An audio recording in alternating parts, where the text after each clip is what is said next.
하나님 말씀 예레미야서 18장 1절부터 17절, 본문 17절까지 내용은 크게 두 단락으로 좀 나누게 됩니다. 1절로 10절까지 한 단락 되겠고, 11절부터 17절까지 그렇게 구분해서 문단이 나눠지는 것을 여호와께로부터 예레미야에게 임한 말씀이 이르시되, 너는 일어나 토기장의 집으로 내려가라.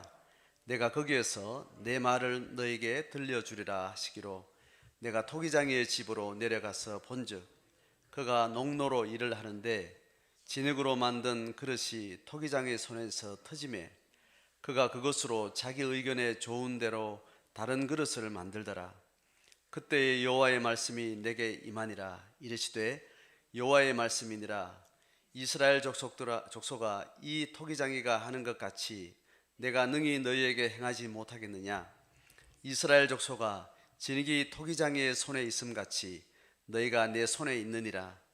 내가 어느 민족이나 국가를 뽑거나 부수거나 멸하려 할 때에 만일 내가 말한 그 민족이 그의 악에서 돌이키면 내가 그에게 내리기로 생각하였던 재앙에 대하여 뜻을 돌이키겠고, 내가 어느 민족이나 국가를 건설하거나 심으려 할 때에 만일 그들이 나보기에 악한 것을 행하여 내 목소리를 청종하지 아니하면 내가 그에게 유익하게 하리라고 한 복에 대하여 뜻을 돌이키리라. 그러므로 이제 너는 유다 사람들과 예루살렘 주민들에게 말하여 이르기를, 여호와의 말씀에 보라, 내가 너희에게 재앙을 내리며 계책을 세워 너희를 치려하노니 너희는 각기 악한 길에서 돌이키며 너희의 길과 행위를 아름답게 하라 하셨다 하라.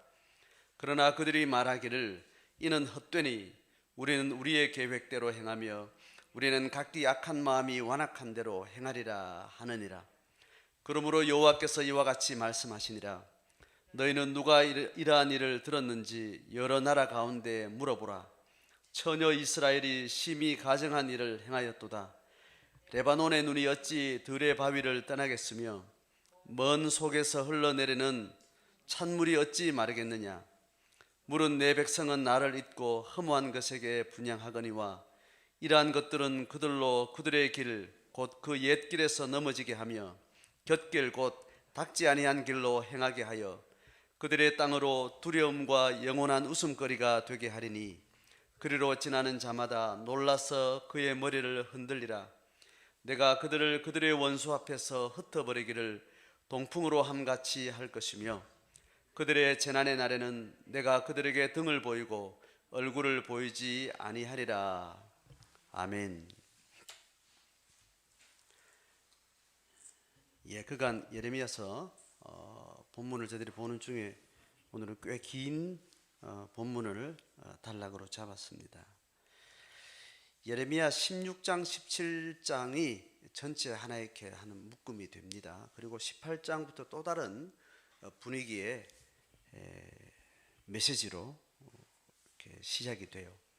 그래서 전혀 다른 새로운 이야기들을 시작을 합니다. 오늘 예레미야 18장에서는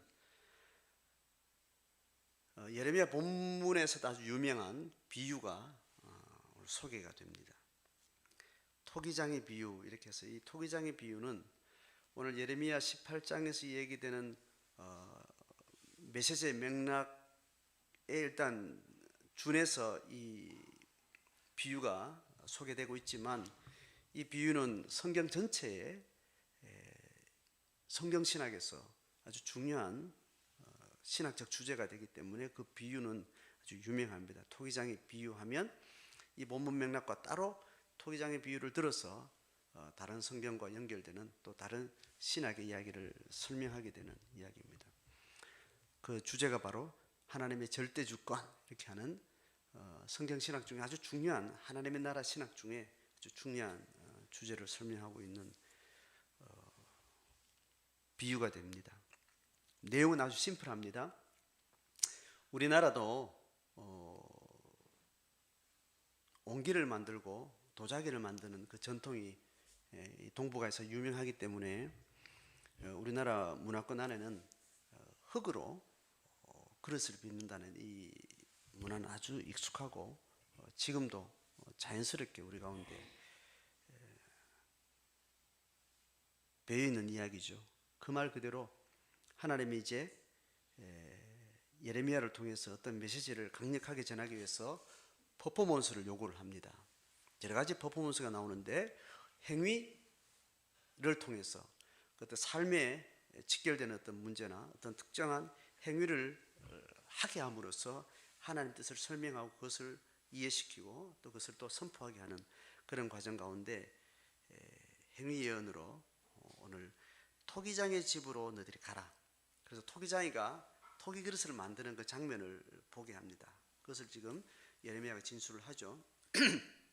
그 토기장의 집으로 내려가서 본즉 농노가 이렇게 발로 이렇게 굴리면 안에 이렇게 판이 돌아갑니다. 그죠? 돌아가면 거기에 흙을 넣고 둥글게 돌아가는 방식대로 이제 그런 모양을 만들죠. 그걸 농노를 하는데 그 위에서 이제 진흙으로 만든 토기장의 손에서 진흙이 이제 토기를 만들어 가다가 터졌다는 말은 이게 망가져 버린 거예요. 매끄럽게 잘 가다가 원하는 대로 되지 않았든지 마음에 들지 않았든지 그걸 이렇게 망가뜨린 걸 위해서는 토기장의 손에서 만들다가 이렇게 터져버렸다, 망가져버렸다는 거죠. 그래서 그것을 다시 뭉쳐가지고 자기가 하고 싶은 대로 처음에 하고 싶은 것을 새로 만들든지 아니면 새로운 머릿속에 상을 가지고 다른 모양의 그릇을 만들든지 그가 그것을 자기 의견에 좋은 대로 다른 그릇을 만들더라. 이제 진술이 이제 핵심 문장이 되는 겁니다. 토기장이가 흙 한 덩어리를 가지고 만들다가 망가지든지 새롭게 시작하든지 하여튼 자기가 만드는 그릇의 모양대로 토기장의 의견대로 흙덩이는 그렇게 만들어진다는 겁니다. 그래서 토기장이와 진흙덩이의 이 관계를 오늘 설명을 하는 거예요. 그것을 가지고 하나님이 이렇게 말하는 겁니다. 6절부터 이제 하나님이 이 토기장이가 토기를 만드는 토기장이가 토기를 만드는 그 흙 진흙과의 관계를 통해서 이제 하나님이 이스라엘 백성들에게 이제 이야기하는 겁니다. 6절에 여호와의 말씀이니라 두 번이나 반복해서 똑같은 패턴으로 이야기를 합니다. 이스라엘 족속아 하나님이 콜링하는 거죠. 이 토기장이가 하는 것 같이 내가 능히 너희에게 행하지 못하겠느냐. 토기장이가 진흙을 가지고 이렇게도 하고 저렇게 하고 그 하나님의 절대 주권의 어떤 방식으로 흙을 빚듯이 내가 너희들을 상대로 뭘 하든지 할 수 있는 입장에 있지 않냐. 다시 두 번째 문장 이스라엘 족속아 진흙이 다시 주체가 진흙이 된 겁니다. 위에서는 주어가 토기장이죠, 그죠? 두 번째 진흙이 이제 주어가 돼서 진흙이 토기장의 손에 있는 것 같이 너희가 내 손에 있다. 자, 그래서 토기장이와 진흙과 관계를 통해서 하나님과 이스라엘 백성 그의 피조세계 그의 만드신 인간들 이제 그들을 이제 관계를 설정을 하게 됩니다. 자, 이 설정이 이제 되어진 겁니다. 이것이 하나님의 절대 주권을 설명하는 거예요. 그 인간의 또 피조세계 전체의 존재 또 그 운명 이런 모든 것이 창조주의 손에 있다라는 거예요. 그래서 하나님의 창조주의 손에 있기 때문에 창조하신 분이 그 피조세계를 그의 뜻대로 운행하신 것은 당연하다는 설득력 있는 이야기죠. 자, 이것이 하나님의 절대 주권 신학이에요. 그래서 이 기독교 신앙을 믿는 하나님의 존재를 인식하고 하나님과 피조세계의 관계, 하나님의 존재를 상정하고 고민하고 그 영적인 자기 존재를 찾아가려고 하는 인간의 종교성 또 진리를 추구하는 그 마음은 하나님의 존재와 함께 하나님이 어떤 방식으로 우리와 관계하는가에 대한 아주 성경의 세계관을 잘 설명해주는 이 이미지면서 문장이 됩니다. 하나님의 절대 주권을 이야기하는 겁니다. 자, 그 설명하고 나서 이제 하나님이 이 절대 주권을 어떻게 운영하는지를 이제 7절부터 10절까지 이야기를 하는 겁니다. 이게 중요해요. 자, 위에서 하는 이 기본적인 하나님의 절대 주권의 일단 패턴, 이거는 가장 베이스가 되는 거예요. 대전제가 되는 거죠. 그죠? 창조주기 때문에 피조물과 관계는 그렇게 설정되어 있다는 거예요. 자, 이 관계가 어떤 식으로 역사 속에, 시간 속에, 공간 속에서 이것이 운행되는가 원리를 7절부터 설명하는 거 우리가 잘 봐야 됩니다. 딱 문장으로 패턴화 시켜가지고 7절, 8절, 그리고 9절, 10절 두 어떤 그 반복된 문단이 나와요. 자, 그 패턴이 세 문장으로 이렇게 패턴이 딱 반복됩니다. 자, 7절을 봅니다. 내가, 자, 하나님이 주어가 되는 겁니다. 내가 어느 민족이나 국가를 뽑거나 부수거나 멸하려 할 때에, 자, 보세요. 하나님이 어느 민족이나 국가를 멸망시키려 할 때, 뽑는다는 것은 제거한다는 말이죠. 부순다, 멸한다, 이거는 반복된 이야기죠. 그죠? 멸망하려고 할 때, 하나님이 망하게 하려고 하나님 뜻을 정했다는 거예요. 절대 주권의 입장에 있는 하나님이 피조물의 한 특정 대상을 향해서 망하게 하려고 결정을 했다는 거, 의지를 결정했다는 겁니다. 자, 그렇게 할 때 그걸 어떻게 실행하느냐 할 때 두 번째 문장 들어갑니다. 만일 이렇게 들어갑니다. 자, 이 실행을 어떻게 하려고 하냐 할 때 보세요. 만일 내가 말한 그 민족이, 내가 멸망하려고 했던 그 대상이 그 악에서 돌이키면, 자, 이 말로 의하면 하나님의 멸망에 대한 의지는 결국 어디에서 나온 거예요? 그들의 악의 존재, 악에 의해서 그렇다는 겁니다. 자, 어떤 대상이 악한 상태에 있다 그러면 악한 상태에 있어서 그걸 하나님이 중립지대에서 가져와서 보고 판단해서, 아, 이건 악하기 때문에 내가 벌을 내려야 되겠다, 재앙을 내려야 되겠다, 이렇게 하나님이 이렇게 재앙을 주는, 이렇게 설명하지만, 자, 하나님이 어떻게 우리에게 반응하시는 어떤 모습을 설명하지만, 악한 존재가 그 악의 결과로 벌을 받고 재앙을 겪는 것은 실제로는 성경의 다른 설명에 의하면 이렇게 되는 게 아니라고 이야기합니다. 이건 논리적으로 하나하나 단계를 잘라서 이렇게 하니까 이렇게 설명이 되는데, 실제로는 악한 존재가 하나님 편에서 창조의 토부가, 창조의 보기에 좋았다라는, 하나님 보시기에 좋았다라는 그 존재 방식이 깨졌을 때 그 자체가 악한 거고, 악함을 인해서 어떤 벌이 들어오는 게 아니에요. 깨지면서 그냥 저주의 상태로 간다는 거예요. 하나님의 토부가 깨어지고 하나님의 명령을 거절하고 그들이 하나님과의 좋은 관계에서 벗어나는 순간 악한 상태로 그냥 가는 거예요.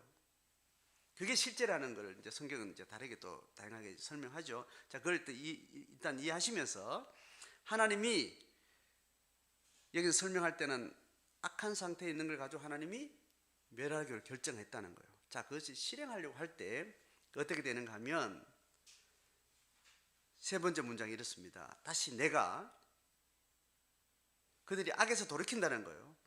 악한 상태에서 그들이 돌이켰다는 거예요. 그들이 돌이키면 하나님이 내가 그에게 내리기로 생각했던 재앙에 대해서 뜻을 돌이키겠다는 거예요. 자, 뭐 내용은 이해는 그렇게 어려운 게 아니죠, 그죠?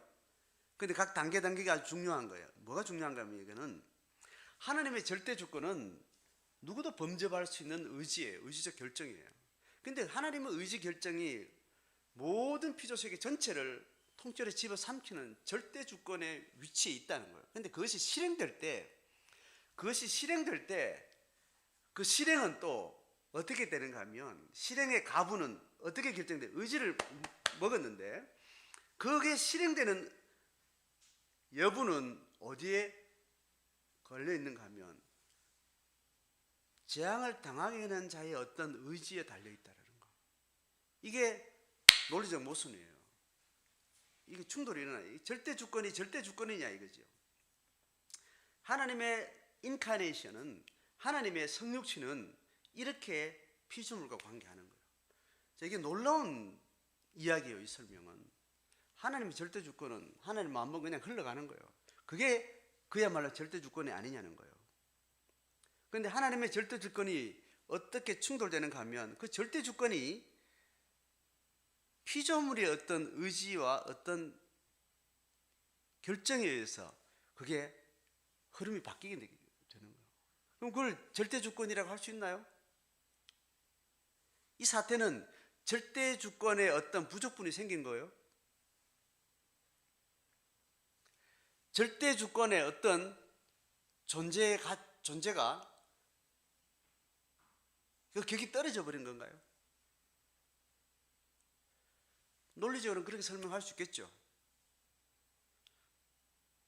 하나님을 우리는 인간의 지혜로 도무지 측량할 수 없는 존재를 인간이 이해할 수 있는 방식으로 하나님을 표현하다 보니까 이런 설명까지 이렇게 상황까지 이제 오게 된 거예요. 자, 다시 한번 설명합니다. 하나님의 절대 주권이 실행을 앞두고 그 실행이 뭐예요? 본인의 결정에 의해서 실행이 포기된 게 아니고 계기가 뭐예요? 그 피조물의 어떠함에 의해서 그 실행이 번복이 되는 거예요. 성경 전체 가르침에 의하면 하나님 이렇게 되면 하나님의 절대 주권이 그 격이 떨어졌다라는 것보다도 하나님의 절대 주권은 그대로 있는데 그 절대 주권의 하에 있는 인간의 의지에 그 인간의 가치에 인간의 어떤 격이 하나님의 절대 주권까지 이렇게 격상이 됐다 이렇게 표현이 이렇게 설명이 가능한 거죠. 자, 그래서 하나님의 절대 주권이 뜻이 분명히 계신데 그것이 실행이 되고 안 되고가 인간의 의지에 달려 있다는 거예요. 자, 그럼 다시 하나님의 절대 주권이 격이 떨어진 게 아니고 인간의 의지나 인간이 가지고 있는 결정권의 어떤 위격 자체가 굉장히 하나님께서 높여준 거예요. 자, 그렇게 설명하면 가능하겠죠, 그죠? 그렇게 해서 하나님이 이렇게 재앙을 내려서 망하게 달 수 있는 그 피조물인 인간이 그렇게 존귀하고 하나님 앞에 소중한 존재로 하나님이 우리를 만나 주신다는 거예요. 그래서 이 부분을 다시 반복해서 또 설명합니다. 자, 앞에 거는 하나님이 망하게 하려고 했던 대상에 대해서 그렇게 하는 거예요. 근데 이번에는 하나님이 세우려고 하는 인간의 어떤 피조물에 대해서 똑같은 패턴으로 또 이야기를 합니다. 이 반복은 굉장히 중요한 강조점이에요. 다시 9절부터 새로운 문단에 들어갑니다. 내가 어느 민족이나 국가를 건설하거나 심으려 할 때, 세우려 할 때, 흥하게 하려고 할 때, 자, 그 계획을 하는 의지를 가졌다는 거예요. 그런데 만일 그들이 나보기에 악한 것을 행해서 하나님의 목소리를 청종하지 아니하면, 자, 그들의 결정이 뭐냐 하면 세우려고 했던, 흥하게 하려고 했던 그들의 의지에 의해서, 그들의 결정에 의해서 하나님을 청종하지 않고 하나님을 거부하고 악을 행하면, 마지막 문장, 내가 그들에게 유익하게 하리라, 그들에게 복 주리라 한 복에 대해서 하나님의 의지를 돌이키겠다는 거예요. 자, 같은 말을 망하게 하려고 했던 대상을 두고 또 흥하게 하려고 했던 대상을 두고 그렇게 그들이 어떤 결정을 하느냐에 따라서 하나님의 선하심을 향해서 그들이 어떤 태도를 취하느냐에 따라서 그들의 결정에 의해서 하나님의 결정도 바뀌겠다라는 이야기를 하는 겁니다. 하나님의 주권을 철회하겠다는 거예요. 어디 앞에? 하나님의 절대 주권은 어떤 것에도 영향을 받지 않기 때문에 절대 주권이라는 이야기를 하는 거죠. 그런데 그 절대 주권이 어떤 영향을 받겠다는 거예요. 누구요? 인간을 향해서. 하나님의 형상으로 지음받은 인간이기 때문에 그 존재는 하나님의 존재와 거의 같은 선상에 있는 위격이 있는 거예요. 그런데 창조주로부터 빗나간 그들을 하나님께서 그 가치를 그대로 하나님께서 회복시키기를 원해서 그들과 관계하는 방식이 하나님의 절대 주권을 그들의 존재, 그들의 인격적 결정에 동일선상에서 만나고 상호소통하고 교호작용으로 우리와 함께 하신다는 그 이야기를 하는 겁니다. 자, 이게 다예요. 하나님의 절대주권에 대한 기본적인 설정을 설명하고 나서 그 다음에 7절, 10절까지 이야기하고 있는 것은 그 하나님의 절대주권이 우리와 어떻게 만나고 있는가라는 이야기를 하는 겁니다. 자, 그래서 이 비유는 하나님의 절대주권을 강조하는 것으로 이야기되면 절대, 이건 반드시 하나님의 절대주권과 함께 하나님의 절대주권이 어떻게 작동하는가는 인간의 자유의지와 함께 이야기되는 거예요. 그래서 이 신학적인 측면을 어떻게 두느냐에 따라서 절대주권의 본 성격을 완전히 망가뜨리게 됩니다. 이 성경이 가르치는, 예레미야를 통해서 가르치는 하나님의 절대주권은 반드시 인간의 자유의지와의 관계 속에서 설명되지 않으면 그 절대주권은 성경이 말하는 신학을 바꿔버리고 뒤집어버리고 변질시키는 그런 위험이 있습니다. 그래서 보수신앙에서는 하나님의 절대주권 너무 강조하면서 인간의 자유의지와 함께 일하는 하나님의 나라의 역사, 하나님의 통치 방식에 대해서는 또 전혀 색을 달리 하게 되는, 그래서 신학이 굉장히 위험합니다. 인간이 어떤 개념적으로 논리적으로 어떤 것을 잘 정리한다는 것이 얼마나 위험한지 몰라요. 그 한 부분을 잘 설명해 버리면 그 한 부분은 거기만 있는 게 아니에요. 우리가 그림을 맞추게 하잖아요. 그죠? 퍼즐 맞추기 하는데 퍼즐 맞추기 한 단락을 그것만 클로즈업 해버리면 굉장히 위험해져요. 그 한 조각은 여러 조각과 연결된 상태에서 그 조각이 온전히 이해가 되는 부분이에요. 하나님에 대한 이해도 마찬가지예요. 성경이 설명하다 우리 인간이 이해할 수 있는 설명으로 이 성경에 담았지만 이 자체가 이미 하나님의 존재를 변질시켰는지도 몰라요. 최소한 어떤 하나의 목적, 구속사를 위해서 하나님이 우리 인간과 어떻게 만나는 그 부분을 잘 설명하기 위해서 이렇게 하나님을 제한된 우리의 시각으로 프레임에 넣어가지고 설명하다 보니까 하나님은 설명하지 않는 부분이 너무 많은 존재로 지금 여전히 계시는 분이에요. 자, 다시 한번 돌아오면 인간의 자유의지라는 이 이해와 하나님 절대주권을 같이 놓고 설명하지 않으면 어느 것도 성경의 가르침에서 벗어나게 되는 그런 위험성이 있는 겁니다. 자, 한국교회는 하나님의 절대주권을 강조하는 그 신학의 칼라로 성경 모든 프레임을 다 거기에 세팅해 놨기 때문에 우리는 이 보수신학을 관점으로 성경의 한 장로교 신학이 가지고 있는 켈빈주의 신학이라는 이 체계 속에서 성경을 보기 때문에 켈빈주의 말고 다른 방식으로 성경을 본 다양한 각도의 성경을 이해한 교회 역사의 전통이 있다고요. 그 전통에서 우리는 다른 측면을 놓치고 한 부분을 강조하면서 또 보게 되는 위험이 있다는, 그 켈빈주의가 잘못된 게 아니고 켈빈주의를 잘 집중했기 때문에 켈빈주의 반대 측면에서 보고 있는 성경이 가르치는 많은 부분들을 우리는 많이 희석시키고 놓치고 이해 못하고 그렇게 되는 부분이 있다는 것을 우리는 생각을 하셔야 됩니다.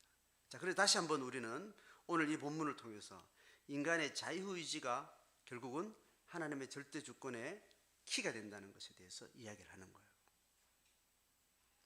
자, 그래서 오늘 이 예레미야 18장 17절까지 본문의 내용의 맥락 속에서는 이야기는 아주 심플한 이야기입니다. 심플한 이야기가. 그렇게 했는데 지금 이스라엘 백성 앞에 다시 한번 바벨론의 전쟁의 위협이 지금 코앞에 왔는데도 하나님 이 순간에도 예레미야 메시지를 듣고 이들이 바뀌면 하나님이 바로 그 홍수의 문을 차단하듯이 내가 이걸 막겠다는 하나님의 의지를 지금 가지고 계신 거예요. 자, 그렇게 해서 똑같이 이제 예레미야를 통해서 이야기합니다. 하나님이 보라 11절에 재앙을 내리며 계책을 세워 너를 치려 하는데 너희는 악한 길에 돌이키고 그 행위를 아름답게 해라. 그렇게 하면 위의 이야기대로 내가 재앙을 돌이키겠다, 이 이야기를 옆에 설명했죠. 그런데 유다 백성들의 결정은 뭐예요? 12절 봅니다. 그러나 그들이 말하기를 이는 헛되니, 뭔 말이에요? 하나님이 재앙을 내리겠다는 것, 그리고 우리를 돌이키면 하겠다, 이 말은 헛된 말이다. 우리는 우리의 계획대로 행하며 우리는 우리의 악한 마음이 완악한 대로 행하리라. 자, 이 문장은 우리는 우리 계획대로 행하며, 이스라엘 백성들이 뭐 계획이 있었겠어요? 그냥 본능대로 따라간 거예요. 지금 이것은 하나님이 그들의 심정을, 그들의 의지적인 어떤 한 개인의 인격적인 표현의 언어로 그냥 설명을 한 거예요. 그 역사 흐름이 그랬다는 거예요. 그들이 의지를 뚜렷하게 하나의 문장, 센텐스를 가지고 명확하게 표현할 정도로 그 의지를 인식하고 있었던 것은 아니었던 거죠. 우리는 우리의 계획대로 행하겠다. 이제 그들의 살아온 삶 자체가 계속 그렇게 말하고 있는 것으로 이제 표현하는 겁니다. 그리고 각기 악한 마음이 완악한 대로 행하리라. 그들이 우리는 악한 마음이 있으니까 우리는 완악한 모습을 갈 거야, 이렇게 표현한 게 아니라는 거죠. 이스라엘 백성은 이런 생각을 가지고 있는 게 아니고 우리는 선한 길을 가고 있다고 생각하는 건데, 그런데 하나님 보기에는 그들의 의지나 행위 자체는 우리 악한 마음을 그냥 그대로 가져가겠다, 그리고 우리가 완악한 대로 행하겠다, 이렇게 말하는 것으로 하나님 편에서 본 방식으로 그들의 언어의 주체적인 표현들의 설명을 한 거죠. 자, 결국은 뭐냐 하면 이스라엘 백성들이 수백 년 동안, 또 이미 100년 전에 이사야를 통해서도 이런 메시지는 계속 마지막 멸망 직전에 아주 강력한 예언사역들이 있었음에도 불구하고 이들은 계속 하나님이 하는 경고에 대해서 그들의 의지 결정을 그렇게 하지 않았다는 것을 이야기합니다. 자, 그래서 이제 13절부터 그러므로 해서 재앙을 어떻게 할 것인지, 이거는 우리 지금 예레미야를 통해서 수없이 들어온 거죠, 그죠? 자, 결국 그 이야기를 지금 여기서 이제 한 거예요. 이 순간에도 너희들의 어떤 선택이 이 재앙을 어떤 식으로 돌이킬 수 있다는 것에 대해서 다시 한번 이야기를 하고, 또 그들의 결정은 그렇게 또 결정대로 가고 하나님의 재앙에 대한 결정은 실행되는 거예요. 자, 이것이 오늘 본문의 내용. 자, 그런데 여기서 다시 한번 우리가 성경 전체의 가르침을 향해서 인간의 자유의지에 대해서 우리는 생각을 해봐야 됩니다. 하나님의 절대 주권에 대해서 우리는 뭐 이렇게 절대 주권이라는 설명으로 내가 이렇게 논술을 하지 않아도 우리는 하나님 절대 주권에 대한 이미지는 성경 전체를 이해하는 신학의 방식, 그동안 들은 설교, 우리가 계속 들어왔던 하나님 말씀을 통해서 절대 주권의 이미지는 강력하게 우리 속에 하나의 상이되어 있어요. 그런데 우리 안에 지금 약화되어 있는 건 뭐냐, 하나님이 우리 인간을 통해서 인카네이션 하셔서 하나님이 우리 인간의 자유의지가 회복되기를 하나님께서 계속 역사 속에 만들어가는 이 작업에 대해서 우리는 굉장히 약한 상태에서, 그래서 신앙생활을 하면 할수록 하나님의 절대 주권은 강화되고 인간의 자유의지는 점점점 무기력화되는 방식으로 신학이 설명되고 있고, 우리 신앙이 그렇게 구체화된 것에 대해서 성경은 오늘 이야기를 하고 있습니다. 인간의 자유의지는 하나님이 인간을 지을 때 내 형상대로 인간을 지으리라 하고 나서 인간의 형상에 세 가지가 있는데, 인간의 영적 존재성이에요. 코로 생기를 불어넣어서 인간은 근본적으로 흙으로 만들어서 물리적 상태지만 그 근원 자체는 하나님의 생기를 불어넣어서 영적 실체다라는 거, 그게 가장 근원이고, 거기에 육체의 옷을 입고 있는 존재라는 것에 대한 인간의 존재 방식 자체가, 하나님이 형상을 지음받은 인간은 영적 존재라는 것에 대한 첫 번째고, 두 번째는 인간은 갈빗대로 두 살을 만들어서 뼈 중에 뼈요 살 중에 살이라는 생물학적으로 암수의 남과 여의 생물학적인 존재를 이해하는 것보다 더 근원적으로 인간은 홀로 존재하는 실체가 아니라는 거예요. 타자와 함께 관계 맺으면서 자기 실체가 정확하게 선다는 것은 하나님과의 관계며 영적 관계며 사물과 사물과의 관계, 피조세계의 관계가 너는 똑같이 하나님이 톱으로 지은 존귀한 존재다. 모든 피조물에 대해서 인간관계는 말할 것도 없이 그렇게 그들의 존재의 존귀함을 나의 존재 가치와 같이 공감을 느끼면서 인간의 자기 존재 가치를 인식하는 그런 연합성의 존재로 인간은 지었다는 것이 두 번째 하나님 형상이에요. 세 번째는 인간의 인격성이에요. 내가 만들어 놓은 방식대로 너는 로봇처럼 잘 따르면서 내하고 지내는 게 아니고, 독립된 하나님의 존재를 부인할 정도로, 그렇게 하면 하나님과 관계도 끊어질 정도로 그런 결정권을 우리한테 절대적으로 위임한 인격적 존재로 의지적 결정에 대해서 그렇게 격을 높여놓은 상태에서 하나님이 우리를 위험한 상태에서 우리를 그렇게 존재시켰다는 거예요.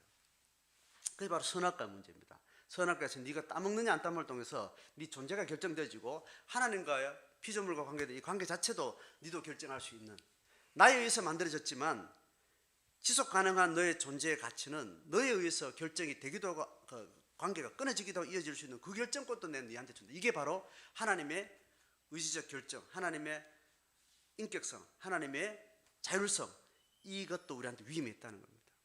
그래서 결국은 선악과를 따먹게 되고 여기까지 온 거죠. 이 부분에서 하나님이 우리를 회복시키는 것은 인간의 자유의지예요.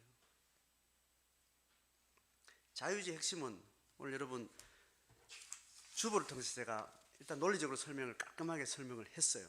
그에 대한 충분한 이해는 각자의 다양한 정보에서 좀 나중에 읽어보시기로 하고, 인간의 자유의지는 인간의 인격성을 이야기하는데 인격성에서 아주 중요한 부분은 의지라는 것을 좀 이야기를 합니다. 이 의지는 자기 결정권에 대한 것이고, 이 자기 의지는 뭐하고, 자기 의지가 살아있으려면 의지에 대해서 자기가 책임지는 거예요. 자, 그래서 자유의지를 좀 더 풍성하게 제대로 설명하면 자기 자유의지와 책임의식이에요. 자기 결정권과 책임의식이에요. 누구의 영향도 받지 않는 자기 스스로의 결정을 얘기합니다. 그 결정이 충분히 결정의 격을 만들어줄 수 있는 그의 지성과 그의 감정이에요. 그의 지적인 객관적 판단력과 함께 거기에 부합한 충분한 타당성이 있는, 설득력이 있는, 논리성이 있는 어떤 지식을 가지고 결정을 하게 되는 겁니다. 그렇게 결정하고 나면 결정에 대해서 인간은 이제 책임을 질 때 그 결정이 잦게 되는 겁니다. 아버지가 얘야 너 이거 해놓고 했단 말이에요. 해놓고 자기가 그걸 결과가 안 좋았단 말이죠. 그 책임이 안 지는 거예요. 아버지가 시켜서 했어요. 이렇게 되는 거예요. 자기가 결정해놓고 자기가 실행해놓고 그 결과에 책임지지 않는 것은 자기 결정이 아닌 거예요. 뭐 아주 쉬운 이야기죠. 우리가 하나님을 신적으로 종교적인 방식으로 하나님을 만나기 이전에 이미 인간이 가지고 있는 자유의지라는 것은 하나님이 일반인총 영역 가운데 들어있습니다. 굳이 신을 이야기하지 않아도 건강한 하나님의 창조의 원리대로 한 인격이 성장한다는 것은 그의 인격성의 건강함을 유지해 주는 거예요. 자, 결국 우리 한국 문화 속에 이게 치명적으로 함정이 있는 것으로 계속 제가 이야기를 하는 겁니다. 예수 이야기하기 전에, 하나님의 이름을 들먹거리기 전에 이미 그 속에 들어있는 하나님의 형상에 대해서 우리는 인정하고 그것을 살려주는 부분들이 되지 않으면 그의 인격의 자발성, 그의 의지의 독립성을 잘 케어해 주지 않으면서 거기에 하나님의 이름을 갖다 대는 것은 하나님의 이름을 아주 격화시키는 일이 되는 거예요. 교육에서 중요하고 가정사역에 중요하고, 신앙을, 하나님의 나라를 종교적인 방식으로 들어오기 전에 이미 종교적인 신학의 원리가 일반인청 속에서 원리가 살아나지 않으면 우리가 이야기하는 하나님에 대한 신학에 대한 이 이야기 자체가 이미 일그러진 상태로 그들에게 접수가 되는 거예요. 아주 치명적으로 기독교는 그렇게 자기 스스로 기둥뿌리를 무너뜨리는 일을 해왔습니다. 왜? 종교를 억압하는 방식으로 교육을 하는 거예요. 종교를 자발적인 원리 속에 그에게 자꾸 소개하는 게 아니고 종교를 계속 억압해서 종교에 접근하게 하는 거예요. 그런 사람이 가장 종교를 멀리하는 사람이에요. 그래서 가장 반종교적인 사람이 가장 어릴 때부터 신앙교육을 받은 사람, 아주 이 두 양날이 있는 겁니다. 가장 어릴 때부터 신앙의 분위기 든 사람이 가장 영적으로 탁월한 사람이 되는가 하면, 가장 어릴 때부터 신앙 교육을 받고 종교적인 어떤 문화 속에 사는 사람은 가장 반종교인, 반신학적인 사람이에요. 그런 위험이 우리 속에 있는 거예요. 한국 문화는 치명적으로 부정적인 영역에 엄청난 영향을 가지고 기독교 세대를 이끌어 왔습니다. 왜냐하면 이 전통 문화가 한국 사람들이 기독교가 들어오기 전에 이미 이 민족성 자체가 윤리적인 어떤 그런 가치체계 속에 억압된, 내면이 억압된 어떤 가치 질서 속에서 그렇게 집단적으로 그렇게 살아왔기 때문에 그것이 제대로 성경적으로 잘 회복되지 않은 상태에서 그 옷을 그대로 입고 신앙이 들어오게 돼서 그런 방식으로 기독교를 윤리와 행위와 율법적이었던 그런 방식으로 기독교를 계속 전수를 해온 거죠. 그 자체가 힘을 발휘할 수 있는 중진국 시절에는 그게 어느 정도 되는 것처럼 보였는데, 선진국이 되면서 인간의 자율성과 인간의 인격과 인간의 개인의 인권에 대해서 그걸 계속 건강하게 회복되는, 일반은 청정력에서 굉장히 그게 회복되는 그런 한국 사회 문화가 되면서 종교가 억압했던 부분을 이제 넘어서게 되는 거예요. 그러니까 일반은 청정력 안에서 인간의 자율성과 인격성, 건강한 모습들을 딱 눈을 들고 딱 돌아보니까 예수 믿는 사람들이 가장 억압적인 거예요. 가장 반 하나님의 형상의 가치대로 인간을 만나고 있는 거예요. 또 자기를 그렇게 계속 그렇게 신앙으로 이렇게 보고 있는 거예요. 그런 의미에서 자유의지는 복음을 회복하는 부분에서 우리 인간의 성숙의 본질에서 가장 중요한 영역입니다. 그래서 공동체 사역을 하고 하나님 나라 운동을 하고 이제 들어가다 보면 결국은 한 개인을 목양하는 영역으로 들어가는데, 그 영역에서 뭐가 만나는가? 자기 인격적 자발성, 그리고 인격 결정권, 그 결정에 대한 자기 책임, 이 부분이 굉장히 중요한 부분이 됩니다. 그래서 신앙 영역 외에 대안교육이라는 영역이 들어가면, 교육에서 일반 사회교육, 이 교육에서 떠나 있는 종교단체든지 비종교단체든지 대안교육에 들어갔을 때 가장 핵심적으로 바뀌는 게 뭐냐면 아이들의 자발성과 자율성을 살려주는 거예요. 그래서 어떤 면에서 굉장히 무례한 아이들이고 굉장히 싸가지 없는 애들이고 굉장히 무질서한 것 같은데, 그 교육의 철학에는 그 한 아이의 내면의 인격적인 기본 베이스를 잘 키워나가는 그 과정 가운데 어떤 것도 그것을 침범하지 못하도록 허용에 열어놓고 그 아이의 내면의 인격이 자기 안에서 싹을 틔우고 계속 자라나는 그 형상을 만들어가는 그 작업을 대안교육에서는 해요. 진짜 대안교육은 이 철학이 적용되는 부분입니다. 그 외의 대안교육은 또 다른 경쟁, 또 다른 어떤 입시, 또 다른 성공을 위한 다른 방식의 어떤 그런 교육으로 변질되지만, 진짜 대안교육은 그렇게 차이가 있습니다. 우리 신앙생활에 있어서 하나님의 절대 주권을 이야기하기 전에 하나님의 절대 주권은, 그 절대 주권이 만나는 방식인 인간의 자유의지를 살려놓지 않으면 하나님의 절대 주권과 그 인간이 만나서, 인간의 자유의지가 만나서 하나님의 역사를 만들어갈 수가 없습니다. 그래서 다시 한번 우리 신앙의 체계는 내 의지가 뭔가, 내 스스로가 결정하고 그 결정에서 책임지는 방식으로 하나님을 만나는 그 개인의 목양의, 개인의 골방이 회복되죠. 그래서 어떤 것도 바깥에서 그 사람이 어떤 것을 지배하면, 자, 공중권세가 세상을 다 사단이 지배하죠. 공중권세가 지배하는데 인간은 자기 내면 안에 하나님이 허락하신 인격의 자발성이라는 영역이 있어요. 인격의 자발성이라는 영역은 그 인격 자체가 토양을 가지고 자기 의지를 가지고 자기가 결정하고 책임지는 그 인격의 반경을 명확하게 만들지 않으면 결국은 공중권세가 그를 지배해요. 바깥에서 지배한다. 그래서 어떤 누구도 자기 내면 안에 있는 어떤 자기권을 지켜내는 그 훈련이 되지 않으면 밖에서 그 사람을 통치를 하게 됩니다. 아버지가 하게 되고요, 교육체계가 하게 되고요, 밖에 인간 문화가 그렇게 하게 되고요, 밖에서 칭찬하는 것, 비난하는 이런 것들이 그 사람의 내면과 행위를 계속 통제를 하게 됩니다. 그래서 내 안에는 내가 없어.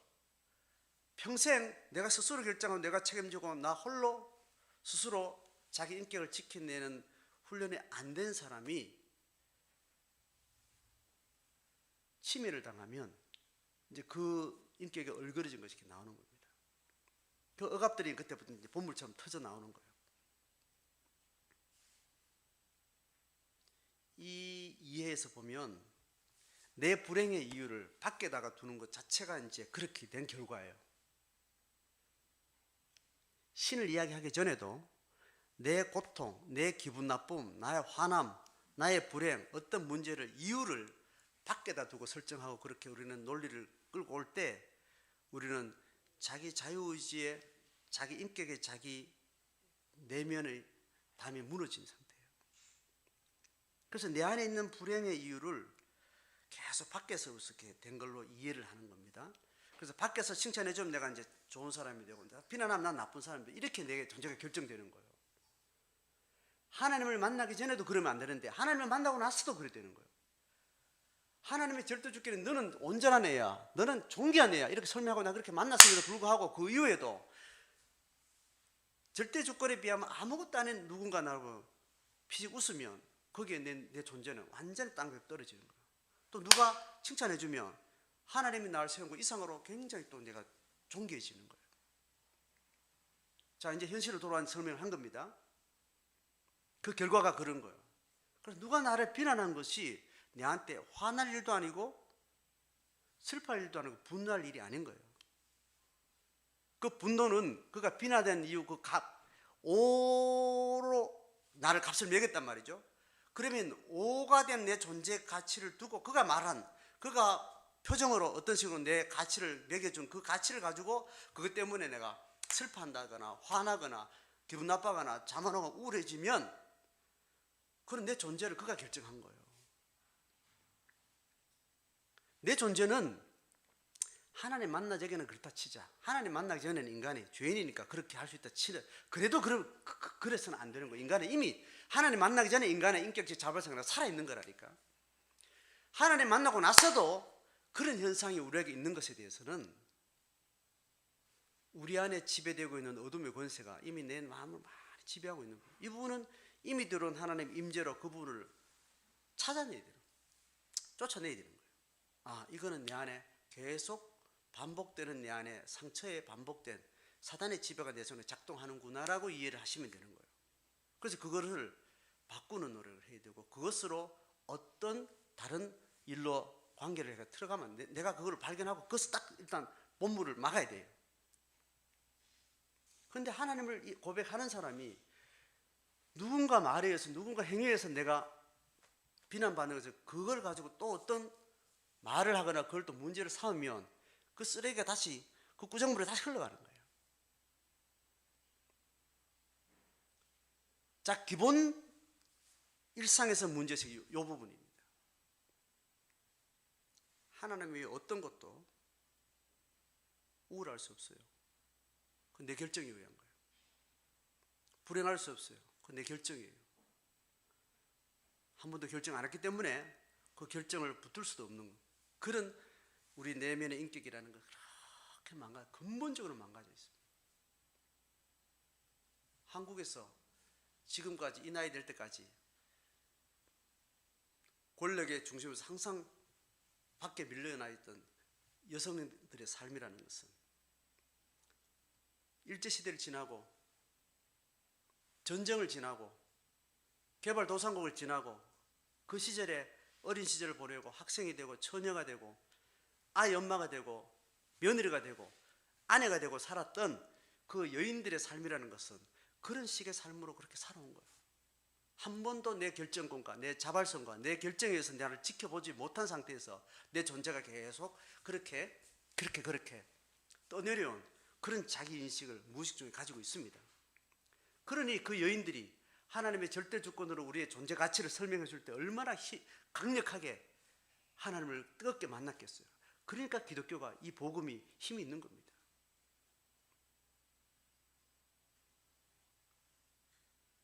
그 측면이 있음에도 불구하고 여전히 우리한테 남아있는 어둠이라는 것은 그렇게 살아온 거예요.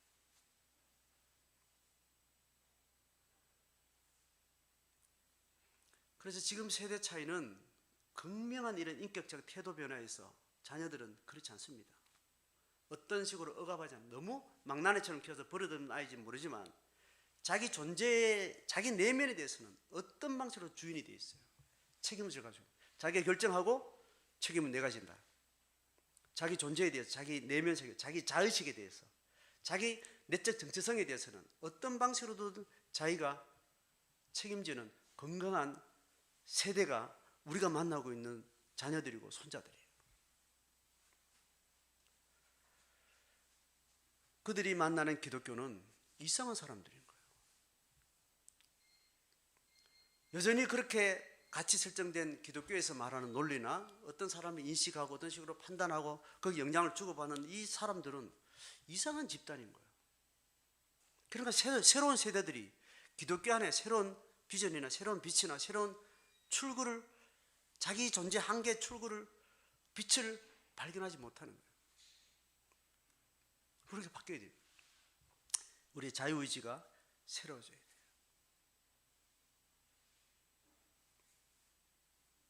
오늘도 여러 가지 방식으로 제가 여러 가지 영역에서 설명을 드렸습니다. 이건 창조 하나님이 창조신학에서부터 시작되는 부분이고, 오늘 하나님이 절대주권을 강조한 이 절대주권, 이 측면 반대편에는 인간의 자유의지를 설명하고 있는 거예요, 사실은. 그래서 이 본문은 절대주권을 이야기하는 신학 본문보다는 인간의 자유의지를 설명할 수 있는 그런 본문이 되는데, 어떤 논문에서도 어떤 신학적 언어에서도 이 본문을 가지고 인간의 자유의지를 이야기를 하지 않습니다. 다시 한번 우리 삶을 돌아보시면서 내가 뭘 결정했는가? 나는 뭘 결정할 수 있는가? 어떤 신앙에 의해서, 어떤 인격적 판단에서 내가 결정한 것은 그게 내 거예요. 내가 결정했으면 책임은 내가 지면 되는 거예요. 잘못했다 하거나 내가 판단을 잘못했다, 내가 다시 결정을 해야지. 스스로 그 결정에 대해서 자기 살아온 삶에 대해서 자기가 책임지는 거예요. 그리고 그동안은 내가 누구에 의해서 누구를 살아왔지만 그 삶도 내 삶이었다고 받아들이는 겁니다. 그 삶과 연결된 지금 삶에 대해서 설명할 때 그때 그것 때문에, 그때 누구 때문에, 그때 그 사건 때문에, 그렇지 않습니다. 하나님은 그 모든 상황도 하나님 허락하셨고 너의 분복을 주셨기 때문에 그것도 하나님 내게 주신 소명이었다 생각하고 그걸 내가 받아들이고, 지금부터 내 결정은 내 결정이 되어야 되는 거예요. 그리고 그 결정에 의한 결과는 내 것으로 받아들이는 겁니다. 그렇게 하나님을 만나는 겁니다.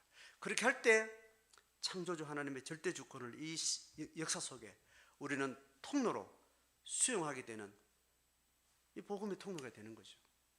생명의 통로가 되는 거죠. 하나님의 어떤 가르침에 따라서 내가 결정을 하고 결정대로 살아가는 거죠.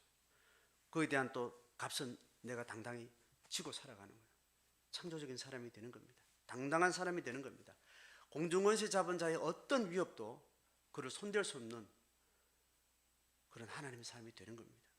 자, 그런 개인과 집단이 이 대안 없는 이 세상에, 답이 없는 세상에 갈 길을 열어가는 홍해의 문을 홍해를 갈라서 이 인류를, 이 어두운 세상의 역사를 새롭게 이끄는 주체들이 되는 거죠. 그렇게 각자의 삶이, 교회 공동체가 하나님 앞에 절대주권과 함께 교호작용으로 함께 일하는 자유의지의 그런 주체로 세워지기를 주의 이름으로 축복합니다.